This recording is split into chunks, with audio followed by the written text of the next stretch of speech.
and welcome to Story Hour. I am tonight's host, Laura Blackwell.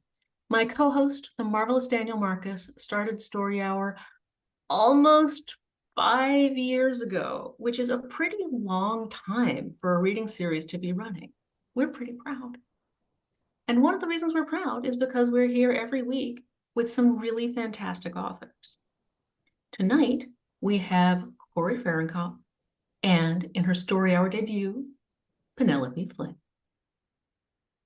So welcome back to those of you returning and welcome to those of you joining us for the first time.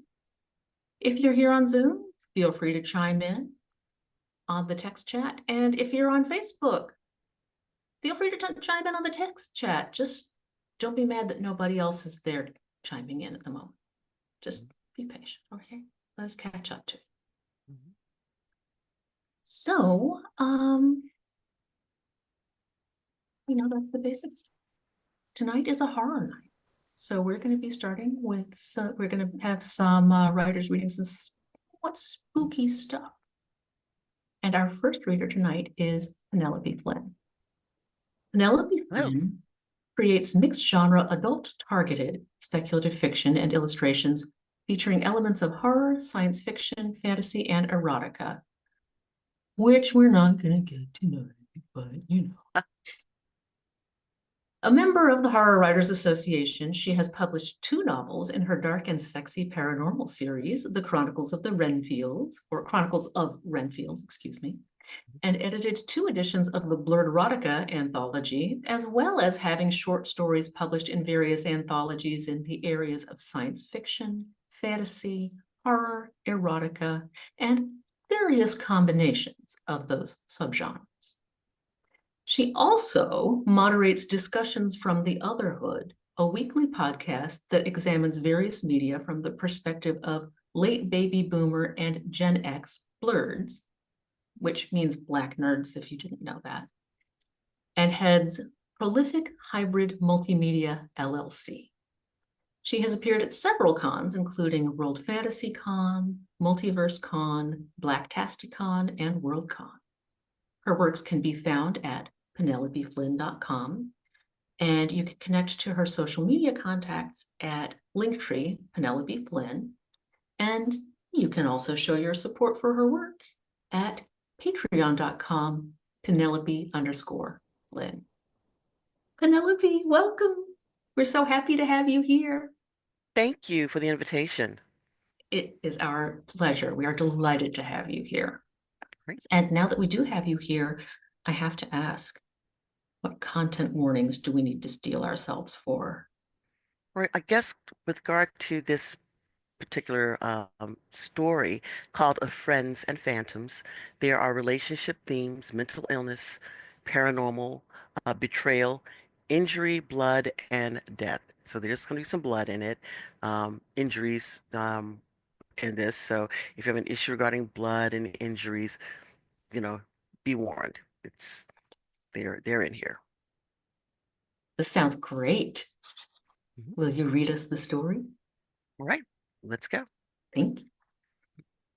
The klaxon sounded, signaling the end of the workday. Norris breathed out, mopping the sweat from his brow with the threadbare sleeve of his gray jumper. There were 100 fabricators on the mezzanine level where he stood, but on the factory floor below, more than 500 workers were stationed. A warning bell prompting the workers to raise their arms as the heavy chains linking them to the machinery were unlocked and released. It held all workers in place unless and until they were ordered unlocked by a foreman. In this way, management could confirm the amount of man-hours pulled and costs of production added per unit daily.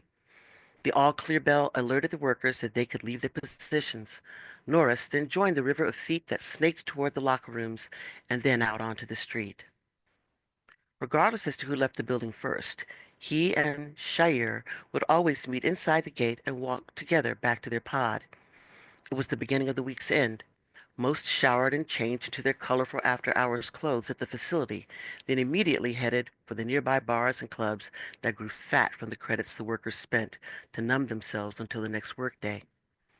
Dressed in their standard gray jumpers, Shair and Norris stood out from most of the crowd, moving in the opposite direction. Even though it was the end of their work week at the factory, there was still work to do. The dimly lit thrift and second-hand stores that lined the irregularly bricked and tiled side streets of Adelphi were Shire's refuge. Her coily, shoulder-length dark brown hair, just beginning to sprout grays, was tucked under a dark green knit cap, revealing only her copper-toned face. Her full frame was draped under a brown leather coat, held together with various patches of found fabric. She walked with a sense of purpose, the few spare credits secured on the transfer card in her pocket. Norris skulked behind her, tall, wiry, with tan, weather-beaten skin and stooped shoulders. His short, trimmed hair and close-cropped beard displayed equal amounts of gray and black. His large hands were stuffed into the pockets of his gray overcoat, which blended with the morning's haze and drizzle. Norris joined her, not because he had anything in particular to purchase, but because Shire could drive a vehicle, and he had never learned. The replacement factory ran 24 hours a day, 6 days a week, and they all pulled 10-hour shifts. The days Shire chose for her monthly jaunts into the outer city were the only respite that Norris had from the tight, unyielding confines of the crowded factory and its subsidiaries. "It's ahead, not far," she called back over her shoulder, her eyes bright. He stutter-stepped, seeing her smile, radiant like daybreak. It was a rare thing, and pleasant when it occurred. They both worked on the floors of the multi-level factory and restitution center. Some called it a minimum security prison, but that would have been a misnomer. Adelphi was more of a factory town come debtor's prison. Penitentiaries were for hardened criminals, where the stay was compulsory until the sentence was served. Inmates at restitution centers could leave at will, but realistically, where could they go with a debtor record that followed them everywhere? You couldn't rent housing with a debtor record, and without an address, acquiring a job was almost impossible. Norris was an inmate at Adelphi because he was a thief, a petty thief, but a thief nonetheless. Shire was there because she was a fool. She worked the metal press on the main floor while he performed fashioning duties on the mezzanine. They lived together in a pod designed for four, but Shire ran off every other inmate that had been assigned there. No one with any options wanted to lay their head next to someone who talked to ghosts. "Are you sure?" Shire asked the nothingness next to her. "Are you sure it's this way?" Norris sighed as the woman next to him, draped in a faded blue poncho and trailed by complaining school-aged children, screwed up her face, urging the children to cross the muddy thoroughfare away from the prattling woman in the patched coat. A man in brown work overalls shifted his packages to the arm furthest from Shire, touching his hand to his waist-level pocket, insinuating the ownership of a weapon and the willingness to do harm if necessary. Adelphi was a metropolis, but not a wealthy one. Nearly everyone was paying restitution with the hope of freeing themselves, and no one was going to lose everything they had been working for months, maybe even years, engaging with the presumed lunatic. Norris was used to her conversations with shadows and air, but others were not. At the factory, she had been recently reported and sent for mental processing, but was immediately sent back to the floor. Ultimately, the wardens didn't care if she was possessed or mentally defective. She had one of the highest ratings on the press, and the factory's work of repairing android and gynoid units, worth more than their individual lives combined, was more than enough reason to turn a blind eye to her increasingly strange behavior. "There," Norris called out as he strode quickly, using his body to shield her from inquiring eyes. "The striped awning says sell or trade." "Yes, that's it." She nodded, moving past the stretch of abandoned storefronts in the direction of the makeshift banner tacked over a recessed doorway. Norris ignored the rush of air that pushed past him, that whispered unintelligibly, the same way he ignored the shadows looming over him at night in their shared pod, or the cold spots that followed Shire's path on the factory floor. He was in no position to complain.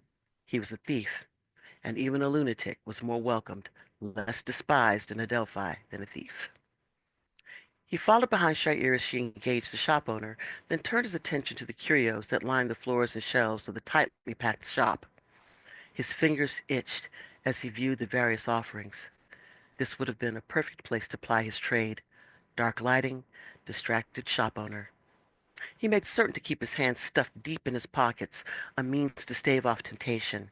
Shire knew his offense, but never shared the information with anyone else. That alone was enough to stay his hand. In their shared space, his clothing was always mended without request or complaint. Music and diversions were shared generously, and those weeks when his restitution payment was more than he had been able to earn at the factory, he never wanted for food, and no demand for recompense was ever made. It was this reason he remained in the pod when so many others had left. He could never betray the only kindness he had ever been bestowed since childhood. By his account, he had 2 years left to pay off his judgment. Shair had paid hers off a year earlier, but didn't have the wherewithal to afford housing outside of the city. "One more year," she said, "and I'll be ready." He doubted it. "But you said 11 credits." He heard her voice and was behind her in 3 long strides. "Because you said that was all you had. This card has 37 credits," the shop owner countered, his scowling face meant to intimidate. "That is all that's left of my week's pay," she hissed. "You'll get paid again next week," the surly shopkeeper replied. Norris pulled himself up to his full height. Leaning over Shair and placing his hands on the counter, he stared down the owner with dark eyes and growled, "You said 11. She'll pay 11."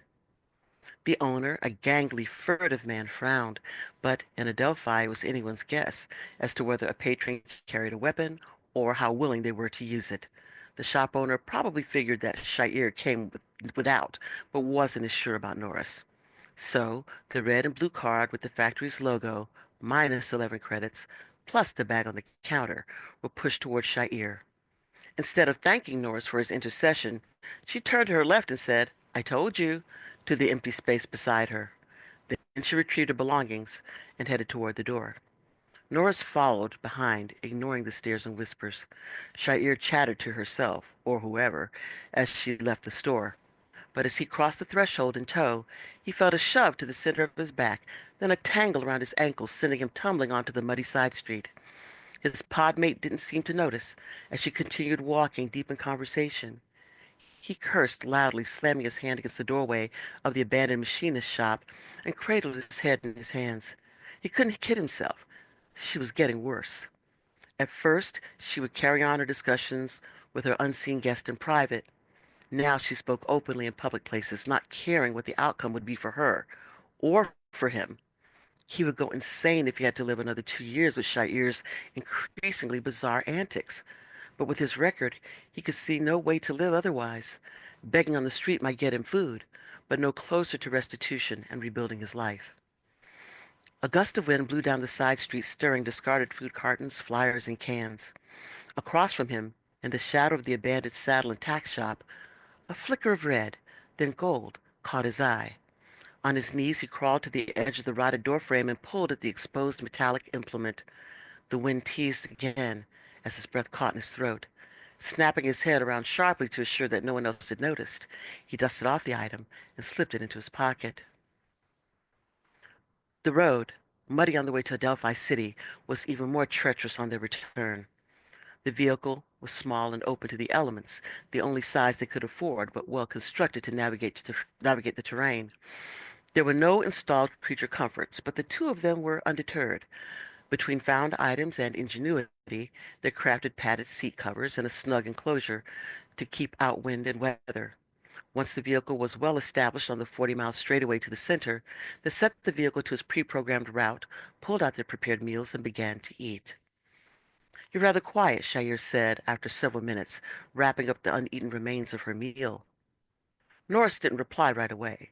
First because he wasn't sure that she was actually addressing him, but mostly because he was lost in his own thoughts. He absent-mindedly reached into his pocket and fingered the metallic band that fit securely in the center of his hand. It was almost like a dream. He had never seen a resonance band before, not in real life, but everyone knew what it was. If 100 of their lives weren't worth the value of any of the androids and gynoids they repaired, then 10,000 androids and gynoids weren't worth the value of the band he held in his pocket. The credits from a sale of a resonance band would pay off the remaining judgment, buy a lavish home away from places like Adelphi, and with that kind of wealth, he might even marry, even with his record and admitted advanced age. Within his hand, he held the means to make all his wildest dreams a reality. "Is something wrong?" Shair asked. This time he looked up to find her staring at him, her mouth set firm. No, nothing's wrong. I'm fine, he smiled. Are you? She asked again. I mean, you seem to be fidgeting with something in your pocket. You didn't seem to have anything before we entered the store. Norris's brow furrowed and his eyes reflected his rising anger. So what are you saying? That I stole something? Once a thief, always a thief? The accusation hurt more than he ever thought it would. I didn't say that, she bristled. You know I would never say, never believe that. Then what? He barked, losing all interest in the meal he had been enjoying up to that point. She sighed, then gazed into his eyes and said, Archie said you found something, that he led you to find something. Archie said? Archie said, he spluttered, pushing as far back and away from her as he could within the confines of the small vehicle. You saw me pick it up, didn't you? And now you want to claim that your ghost brother somehow brought it to me, right? Shair shook her head dismayed. I don't even know what you found, Norris. Archie just told me that he brought it to your attention. That's all. Her shoulders dropped as she took in the drizzling rain through the windshield. Ahead of them, on either side of the thoroughfare, the great woods, beginning to show their autumnal colors, rose around them, covering the distant hills, stretching and rolling over the countryside. Normally, at this juncture, they would be discussing places beyond Adelphi, where they had lived or worked, engaging each other with stories from their hometowns and childhoods. He glanced at her for a moment, ashamed that he had so quickly believed that she would pin him with the moniker of thief. Still, he didn't know what to do with his pent-up anger. He had sworn he would never again acknowledge Shair's belief that she had been in contact with the dead, presumed murdered brother Archie, that he would never speak the name again. He felt that it was his original acceptance that probably caused her to fall deeper into her delusion.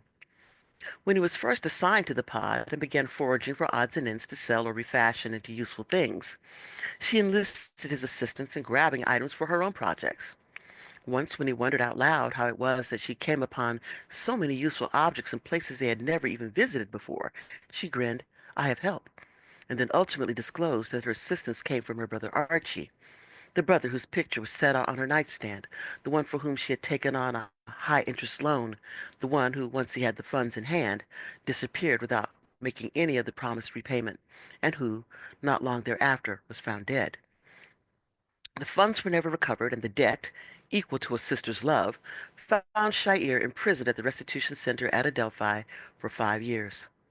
At first, when she discovered a great find, he would wink and say, Good job, Archie. But then the mere suggestions grew into full-blown discussions and conversations. It wasn't so bad when it remained within the confines of the pod, but she had stopped being careful, stopped understanding that everyone didn't accept the possibility that someone could be in constant contact with the so-called great beyond. Half the time he didn't believe it himself, but now, when it was even more probable, from the shove to the glimmer of red and gold emanating from the muddied band, that he had been guided to the object, he didn't want to believe. The remainder of the trip home was in silence, and upon arrival they fell into their routine of organizing their finds, cleaning the pod, preparing for dinner, and then work the following day. He only heard her mutter a few times, but didn't attempt to engage in conversation. His thoughts were filled with the new life he would lead away from Adelphi, and yes, away from the stigmas of theft and lunacy. They completed their evening ablutions and slipped into bed. Although there were two bedrooms in the pod, they slept in the same one, and sometimes in the same bed. Because people saw them as a couple, they were able to stave off potential predators or unwanted attachments. The restitution center was a temporary arrangement, not a place to create long-term relationships. He understood that theirs was a marriage of convenience that would end the day their business with the center ended. After assuring himself that Shair was asleep, he drew the resonance band out from under his pillow where he had stowed it. It was cool to the touch. In school, he had learned that they were nearly indestructible. Something like this wasn't sold to a replacement factory. It was sold to Android and Gyno developers. It was a core component of creating their machine programming. For nearly an hour he gazed at it in the moonlight, watching it reflect its golden, then jewel-toned emitters onto the walls. He sat up and nearly called out to Shair to share this moment with her, but stopped himself. Their roads would soon diverge. What would be the point? The next morning they left for the factory separately, catching the occasional odd stare from those who generally viewed the two as inseparable. By the time Norris reached the mezzanine level of the factory, he could see that Sha'ir was already on the line, locked in on the chain. Only maintenance was unchained, as they were required to move about the floors freely to address routine cleaning or mishaps. He smiled, considering that very soon he would never have to recall any detail of the factory or Adelphi ever again. Even as he was locked onto the chain, he was lighthearted. He looked down onto the floor. It was at this time, right before the starting bell, that Sha'ir would look up. They would lock gazes, nod, and silently send confidence to each other. But today when he looked down, Sha'ir appeared distracted and unfocused. He didn't know why, but it was unsettling. He kept looking, but she never looked up. By then the starting bell had sounded, and everyone began to work. Norris shook off his unease. The factory hum became big background music to the scenarios taking shape in his mind. New clothes, new shoes, a home. He would learn to pilot a vehicle. These were the new life elements he dreamt of, intermittently running his fingers over the smooth, polished metal of the resonance band in his pocket. Life was going to be wonderful. Everything was about to change. There was a loud scream and a screeching of metal.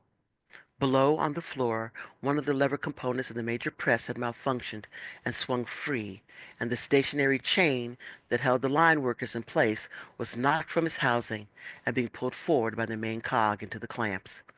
Blood spattered the factory floor where the first press operator was yanked forward and crushed under the alternating clamps. Then screaming rose up and down the entire line. All the operators were connected on the assembly chain, and no one had given the order to shut down. Norris searched the floor, frantic. The chain was still lurching forward, and Sha'ir was fourth on the line. Sweat began beading on his forehead and trailing down his back. He shouted to the maintenance workers, but they all stayed put, waiting for an order from the foreman. Norris's stomach began to churn. He had worked maintenance before he came to the fashioning floor, and realized that the foremen were behind closed doors, making a cost-benefit analysis as to how many workers on the line could die or be maimed before it affected the profit margin. The factory would have to pay off their debts, but would no longer have to provide housing and basic clothing. Norris knew from experience that the golden number was around 9 dead and 3 maimed. This would still result in a substantial profit. Anything over that amount would shut down the machines. This was all well for those who were 10, 11, and 12, but Sha'ir was fourth. She would surely be killed. Hey, hey, he cried to the maintenance men. You've got to shut the power off or just take something and jam the machine. The maintenance workers were paralyzed. Of course he knew that they wanted to help, but he also knew that stopping the machine without an order would add an amount equal to that day's downtime to their debt. Another scream tore the air as the next operator was drawn under the teeth of the clamps. Somebody, somebody, he cried as the chain lurched forward again. Norris looked down, and for the first time that day, Sha'ir was looking up. She half smiled, then stumbled as the machine dragged her forward. The operator in front of her, in a major feat of gymnastics, contorted himself as far as he could away from the teeth of the machine.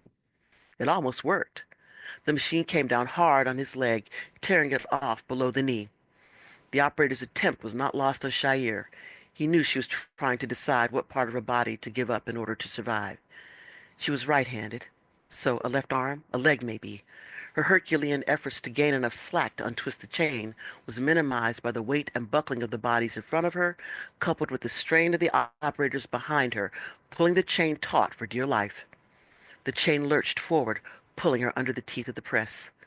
Right then, from the corner of his eye, he saw it, before he even realized that he had done it. The resonance band was sailing from his hand and flying off toward the rotating cog assembly, its magnetic properties adhering it to the metal of the interior cog. That was it. The resonance band was truly, nearly unbreakable. The cog could no longer turn, no more than he could turn Flip's chain to the line. The entire system ground to a halt. From below on the main floor, he heard weeping and shrieking down the length of the line, and his knees were weak as he observed the maintenance workers pulling Sha'ir from between the teeth of the clamps. Her left arm was shattered, but she was alive. Tears ran down his cheeks as he sobbed, relieved, but only for a moment. The bell sounded for the shutdown at the same time that the guards appeared at his station. You're in big trouble, Buster, the foreman scowled. What did you throw in that machine? You're going to be here for the next 100 years. As the guard snatched him down the corridor, he looked back to the floor and saw Shair and the injured operator who had been on the line in front of her, both being walked out on stretchers. And walking right beside Shair as she left, he saw the flickering of the semi-transparent image of Archie, who looked up at him and smiled before following his sister out. For 2 days, Norris was interrogated. Several had reported seeing him toss something. A few were even able to confirm that it was something metal. But no one found anything in the machine or on the floor once the system was repaired. The foreman wanted to charge him with the day's output, but they really had no evidence to support it. Besides, one of the guards had said, so what if he threw something in there? It couldn't be anything big enough or strong enough to derail the main cogs system. Ultimately, the ruling was that whatever caused the machine to malfunction in the first place was probably the same thing that caused it to stop. When he was released, Norris didn't head to the pod straight away. Instead, he stopped at a bar. He had already been told that Shair was given the uniform for those to be released. In truth, it was the uniform given to those who were released because they were a liability. Her sustained injuries were such that she would not be of any use to them on the line, and because of the severity of her injuries, they would have to pay her severance. She was given 24 hours to pack and exit the premises. Although pleased to not have 100 years added to his sentence, he was still chagrined at the thought of returning to an empty pod and working through his sentence alone for the next 2 years. With nowhere else to go, he made his way back to the pod, hoping the congratulatory drinks bought for him that evening would dull him into a dreamless sleep, one where he didn't have to consider that one of the repairmen or maintenance men may have scooped up the resonance band and were now skipping off to live his dream life, or even worse, that they swept it up thinking it was some cheap trinket and gave it to their mother as a birthday gift, or tossed it in the trash. He almost wept. He dragged himself into the pod, then hesitated at the door of the bedroom. It's only 2 years, he sighed, then entered the room. So what took you so long? Shair asked from her position on the bed. She was wearing her white release uniform and sitting cross-legged, her arm in a cast and sling, with a sliver of moonlight glinting off the bracelet in her hand, shimmering in gold, red, purple, and green. The resonance band had found its way to Shair. He wanted to shout, to claim it as his own, but how could he? He'd have to admit that he had the resonance band all along and never told her that he had kept it for himself, to buy his new life with no regard for her at all. Archie never told me what it was that you found, and neither did you. But once I heard the hullabaloo about you throwing something into the machine, I gathered that this must have been it. But how did you get it? He asked, sitting down in his bed across from her. When the machine shut down, I gathered demagnetized and released the band.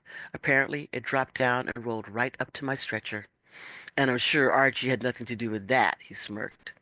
He might have, she said, but he didn't have anything to do with the fact that you threw it in to jam the machine. I can only imagine the things you intended to do, the places you intended to go, and you gave it up to save me. I don't deserve your thanks. I'm ashamed. When I first found the band, I should have told you. We didn't even need to come back to this place. We could have left right then, but I kept it to myself. Because you thought I was crazy, she said, because I hadn't yet seen Archie. You saw him? She asked. Yes, at the factory. So yeah, maybe Archie was there, or maybe we're both crazy. Next time I see him, I'll ask how he managed the tricks with the band. Well, that might be a bit difficult. Archie said his final goodbye to me today. He said he only stayed around to make sure that I had at least one friend left in this world. Norris grunted. He must be expecting a lot from me. Now don't forget to let me know where you land. All right. I'll even visit. Visit, she asked. Is there some reason why you want to stay in this place? I still have 2 years. And we have a resonance band and a dealer in Brooklyn ready to pay top dollar. We'll have your debt paid off in a week. He bit back tears, saying, You don't have to do this. Why wouldn't I? You're my friend. Besides, I'll need a driver. You know I can't drive, he deadpanned. Well, time to learn. We have a long road ahead of us. Thank you. And this has been of Friends and Phantoms. Thank you so much. I have to admit, I spent a lot of that story thinking that there was no way it was going to have a happy ending. And I'm so amazed and thrilled that you actually managed to do that. Yeah, That's, sometimes I do that. yeah, yeah, I know. Not every time. No, I mean, no. wow, what a what a horrible dystopia. Yeah. But dystopias are fun, and I love world building. Yeah, That's one of my yeah, favorites. yeah. They're a lot of fun when they're not real. So we just Yes, have to make sure we don't get there. absolutely. But yeah, wow. Thank you so much, Penelope. Thank you so And, much for coming to read to us tonight. and again, thank you for having me. It is our pleasure and our honor. Well, it is our way at Story Hour to just take a moment between the two readers and let the first story sink in. Maybe take a breath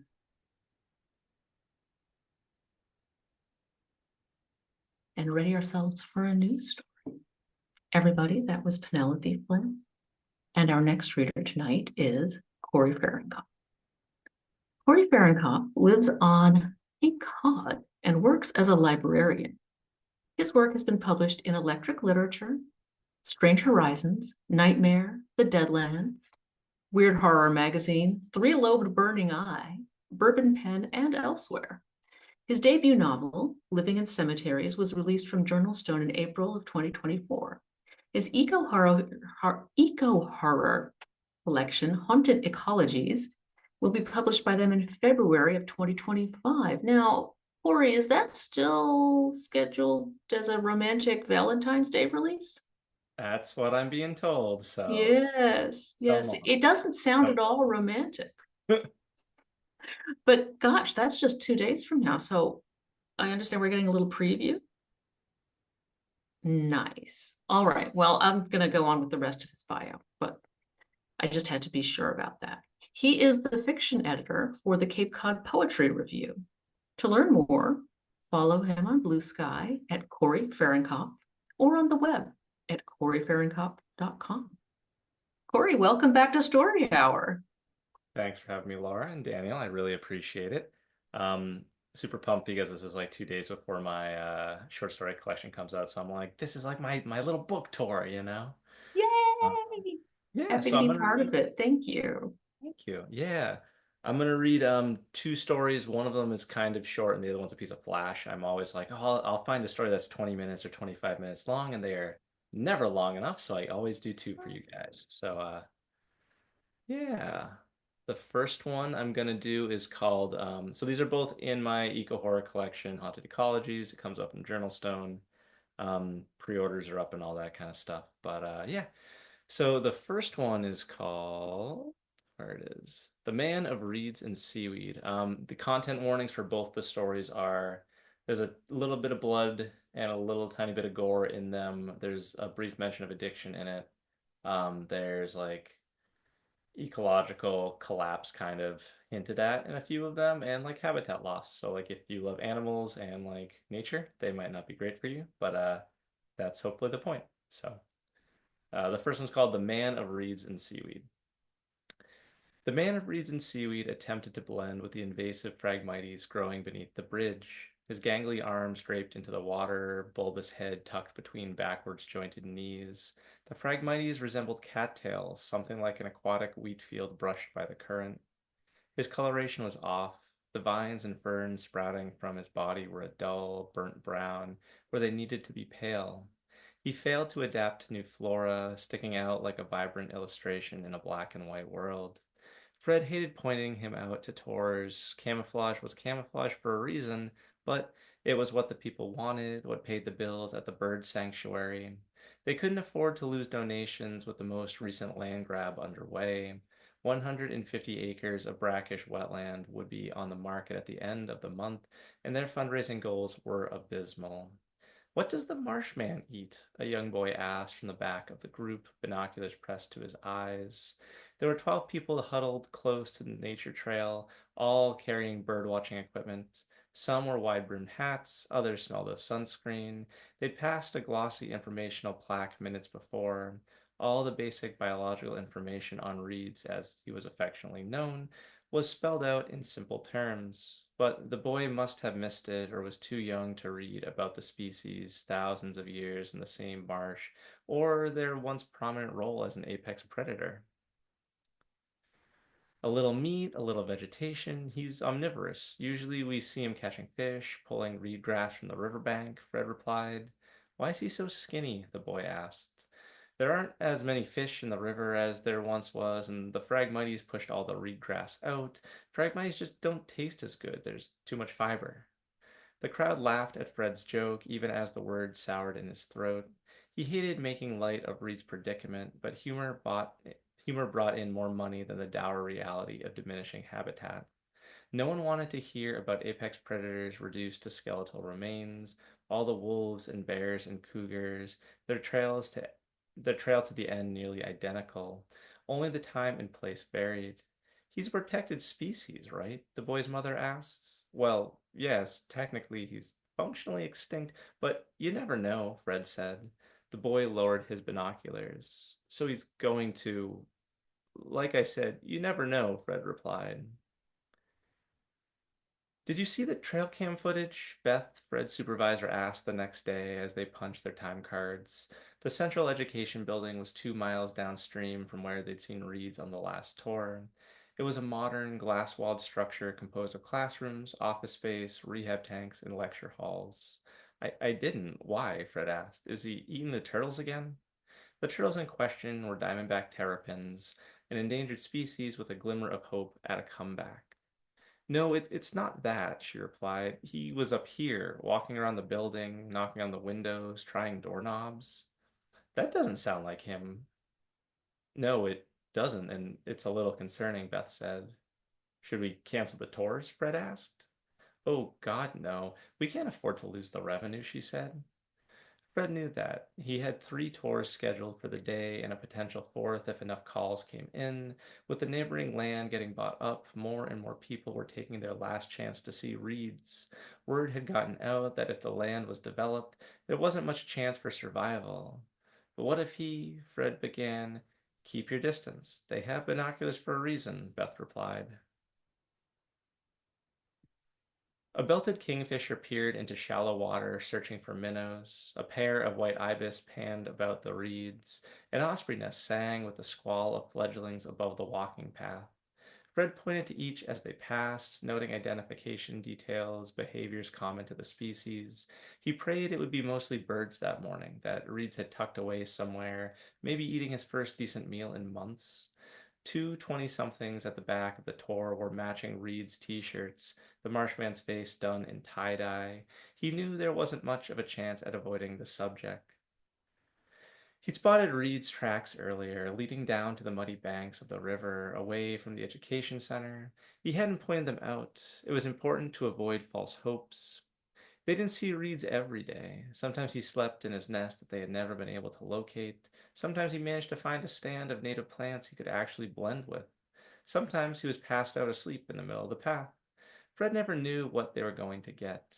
Fred didn't think of himself as fatherly, but maybe more of a concerned uncle, a godfather waiting for the phone call of an ill-fated plane crash.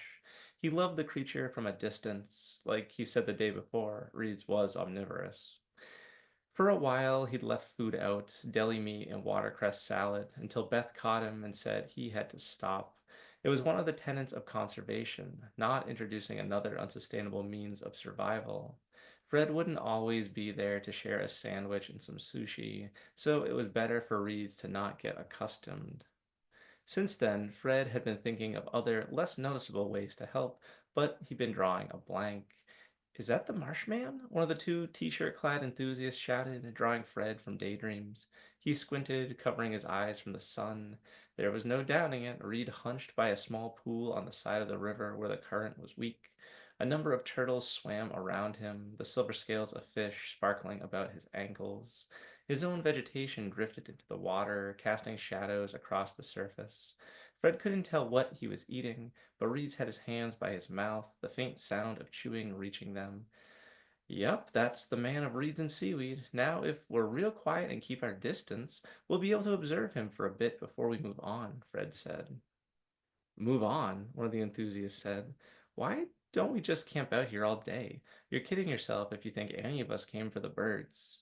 An elderly man with a birding guide to North America in hand moved to correct them, but stopped mid-gesture, tucking his book into his backpack.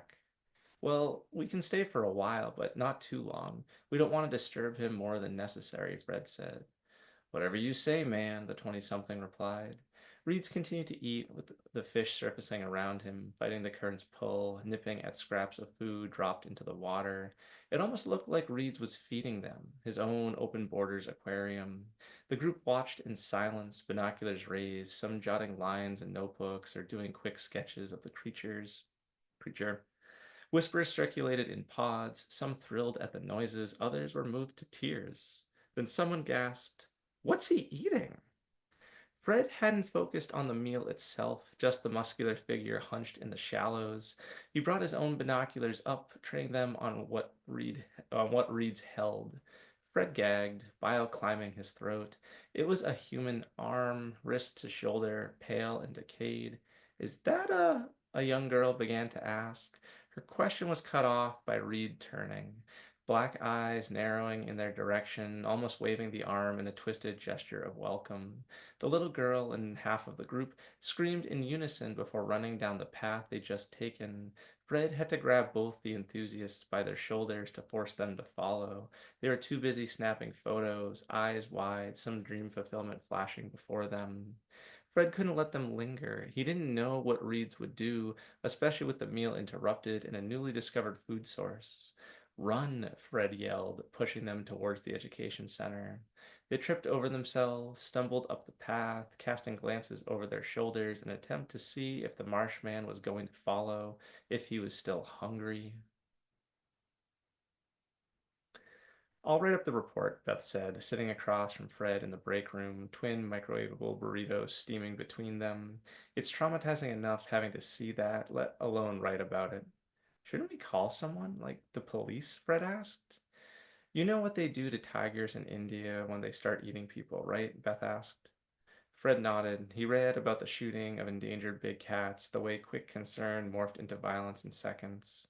"Yeah, but whose arm was it?" Fred asked, the beef and bean scent of the burrito turning his stomach.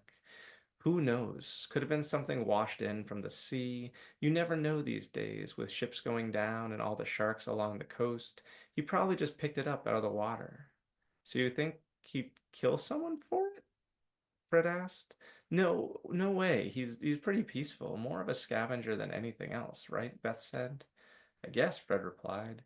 "Just bring the gun with you on your next tour. He's like a grizzly. Fire into the air and he'll run away." "We're not canceling the other tours?" Fred asked. "Nope, you'll be fine. Like I said, he's just a scavenger," Beth said. Fred didn't find Reeds on his third or fourth tour of the day.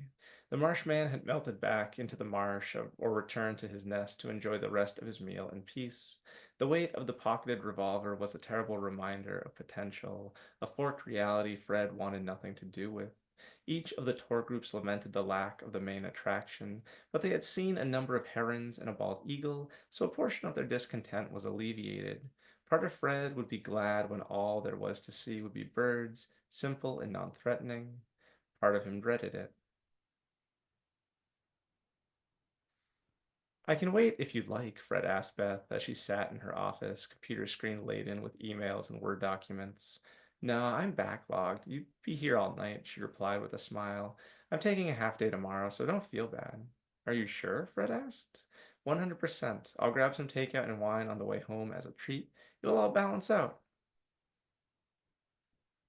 Albert, Fred's half Chihuahua, half pit bull, greeted him at the door of his apartment. Fred was thankful Beth hadn't made him wait. Albert didn't have the best bladder control, and it was almost feeding time. The apartment was small, a bedroom, a kitchen, a bathroom.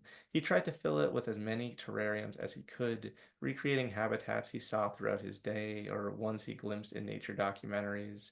Fred wanted to understand the world around him, how he could help, where the pieces fit together. With Reeds, he'd felt like a failure for the past year. His tour was never able to bring in enough money. The op-eds he wrote to local newspapers changed no one's mind. If the money wasn't there, the owners of the land weren't going to reconsider. The calendar hanging on the wall had a large red circle on the day of the land auction. Those few weeks between seemed too scant to count, inevitability approaching too quick. Albert licked at his hand, then sniffed at his food dish.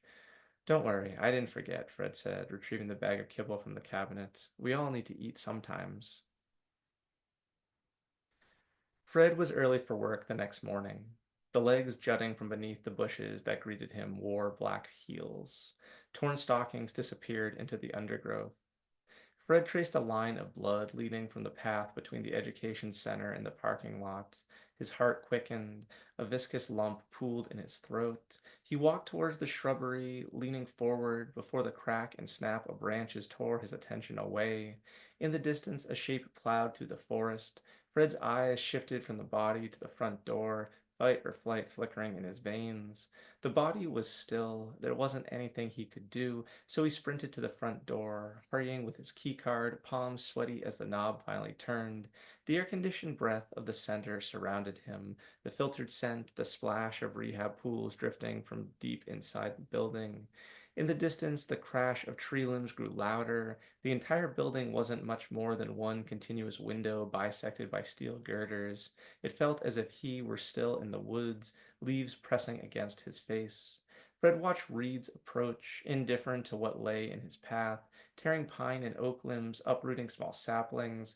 In moments they were face to face, Reed's large black eyes peering in at him, his face wrapped in algae and vines and the reeds for which he was named. His hollow mouth chewed the air, a nearly toothless cavern opening and closing. Fred pulled his cell phone from his pocket. He dialed 911, but hesitated before pressing send. He knew what the cops and animal control officers would do if they showed up, the tigers flashing through his head. Fred didn't know if he'd blame them after seeing Beth's body in the bushes. She didn't deserve what happened, but pressing send meant the death of an entire species. He could blame the other factors leading to this moment, the lack of food, the lack of habitat, but the final nail would belong to him if he made the call. Reeds ran a finger over the glass, breath fogging the pane, searching for an ingress to get to Fred. The smooth surface led to nothing, so the creature slammed his palm against the barricade. The glass shivered, barely holding. Something at the edge whined. The sound of a thin splinter ran through the surface. Fractals spread, obscuring Reed's mouth, his eyes, his grasping hands that kept slamming into the window. Fred couldn't bring himself to press send as he ran into the interior of the building, assessing which door would be thickest, which locks the sturdiest. Beth had told him he wasn't allowed to tamper with Reed's diet. They weren't permitted to interfere. It was part of conservation. Maybe the right door lock combination would hold. Maybe Reeds would wander deeper into the building to feed on the turtle rehab tanks. Maybe he'd get bored and leave. Regardless, Fred couldn't make the call. Nature had to play itself out.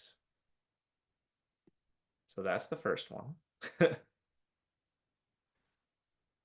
And the second one is somewhere on my computer. All right, the second one is called We've Been in Enough Places to Know. It was originally published in Tiny Nightmares a few years back. If you love flash fiction and you love spooky stuff, Tiny Nightmares is excellent, and I'm not just saying that because my story's in there. It's like one of my favorite flash collections or anthologies ever. So check it out. It's great. This one's called We've Been in Enough Places to Know. Let me take a sip of water real quick. So, we've been in enough places to know. The condo septic failed. It was among the deficiencies that developed over the first 2 years of habitation. The paint job peeled around month 2. The cellar cement walls cracked after month 6. The HVAC system coughed acrid black smoke on the first cold day in November. The list went on, but the septic was what forced inhabitants out, what prompted the lawsuits over the shoddy construction, forged permits, and the outrageous price residents paid to inhabit the crumbling beachside villa. The building had begun to lean towards the bay. High tide lapped through backyard decking, dragging the seawall away, speeding erosion. A red X was painted across the front door, situated between two boarded up windows that Glenn knew were Tiffany glass. He'd snapped cell phone shots of the ornate panes from within to show his girlfriend how misplaced the builder's priorities were. Glenn worked for Seaside Property Management. Twice a week, he walked through each condo looking for squatters. The owner believed he could salvage his business venture before the structure descended into the sea. Glenn had his doubts, considering the amount of water in the basement and the veins of mold beneath the peeling paint. Then there was the thing swimming in the basement, drifting between Steel Valley columns, the ridge of knotted spine pressing up through the water. Glenn's boss said, if it's not kids or homeless sleeping in there, best not mention it to the cops. Every time Glenn walked through the sagging halls, he considered more appropriate land usage. The 6.2 acres could have been left as protected wetland, breeding grounds for waterfowl, a sandy stretch of beach for turtles to lay their eggs. If it had to be housing, why not affordable housing? 15 units at several $100,000 a pop could have been 100 affordable units for working class families. Glenn considered renting rooms to kids he went to high school with when they griped about the housing shortage online. No one would know. He was the only employee checking the building. It would be easy to forge requests to have the power turned on. The septic only leached a negligible amount of fecal matter into the surrounding waters. But Glenn couldn't do it. Beyond the environmental sin, the building was going to fall into the sea. He wouldn't let even the vaguest of acquaintances drown in their beds. There was also the creature living in the basement, and its waterlogged bird calls gurgling at all hours of the night. Glenn didn't know how it would take to having neighbors. Glenn only had to flash his pistol twice. Most squatters left peacefully once discovered. The first was a pair of heroin addicts shooting up in a second-story unit. The second was a man kneeling on the basement stairs, screaming at the creature below. The thing had grown restless, whipping the standing water into a froth, its three skeletal tails crackling against the sunken steps in abrasive rasps. It nosed out of the water, a collection of mouths and overlapping teeth worrying the air, biting down again and again on its own scaled flesh. Glenn had grown protective of the aquatic being, so he was a little more gruff with the man than he had been with the others. As he threw the man, still ranting, into the street, Glenn managed to catch the end of his warning. That monster will be the death of us, mark my words. And Glenn did. He jotted them down in the weekly report his boss continued to ignore. Glenn had grown lazy in his searches for squatters, preferring to stand at the top of the basement stairs, watching the creature's fins as they gracefully swam about. He'd thrown food into the water, hot dogs and bread, chocolate bars and cheese sticks, but the creature never ate, its many mouths remaining shut. When the laughter of children filtered through the ceiling one night, he couldn't make up an excuse not to look, even though he hated evicting families. Shouldering through the condo doors, he found three kids huddled around an electric lantern, reading knock-knock jokes from a library book in the dim light, the mother making sandwiches from craft singles. I'm sorry, but you have to leave, Glenn said. I know, the mother answered. Could we just stay the night? The rain's so heavy and there's nowhere to go. I want to say yes, but the building's collapsing, Glenn said. It won't tonight, the mother said. Glenn sighed. There's also this thing in the basement. I don't know what it eats. You might find it on your doorstep instead of me next time. I'm not afraid about that. All houses like this have something in the basement or the attic, beneath the stairs, under the deck. We've been in enough places to know, the mother said. It's your call. If you promise to be out by morning, I won't call the cops or anything, Glenn said. We'll be out before sunrise, the mother replied, resignation tinting her words. Glenn nodded and walked towards the door. The kids began reading jokes as he slipped around the lantern-lit semicircle. Before stepping into the hall, he turned to the woman. Do you know what that creature eats? You know, the thing downstairs? I figured it ate whoever lived here first. Why would anyone abandon a house like this otherwise? The woman said. I don't think that's what Glenn began to say before the woman cut him off. No, I'm sure. People don't abandon homes when they actually have them. Glenn nodded, closing the door behind himself. From the woman's wide-eyed look, the way her teeth clenched behind cracked lips, he knew he wouldn't change her mind. The next morning, when he'd come back to check, he hoped he'd find the creature swimming in its usual pool, the condo's walls clean and blood-free, the children's library book gone from the top floor. And that is the end of that one. So, yeah. Thanks for listening. I know. I'm not sure I trust anything that won't eat cheese sticks. Right? Everything eats cheese sticks. Yeah, especially the fried ones. Those are my favorite. I mean, okay, like people who are lactose intolerant or something, they get a pass. That's fine. That's fine.